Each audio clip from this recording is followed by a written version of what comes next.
This is the Lone Crater YouTube. We hope this video helps.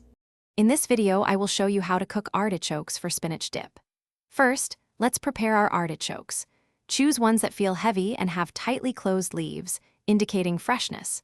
You'll want to trim about 1/3 off the top and snip the thorny tips from the remaining leaves. Don't forget to remove any small, tough outer leaves near the base and trim the stem. A good rinse under cold water will ensure they are clean and ready for cooking. Now, let's explore 2 excellent cooking methods. Steaming is a fantastic option. Simply place your prepared artichokes in a steamer basket over about 2 inches of simmering water. Cover and cook for 25 to 40 minutes.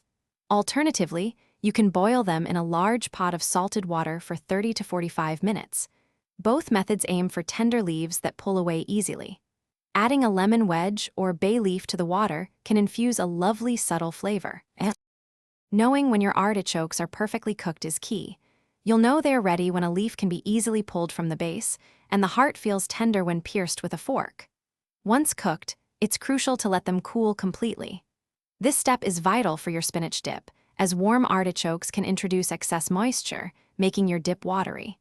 Allow them to cool for at least 30 minutes or even longer before moving to the next step. With your artichokes cooled, it's time for the final preparation.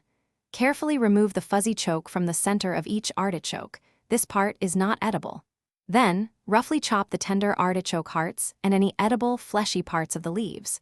These pieces are now ready to be incorporated into your favorite spinach dip recipe.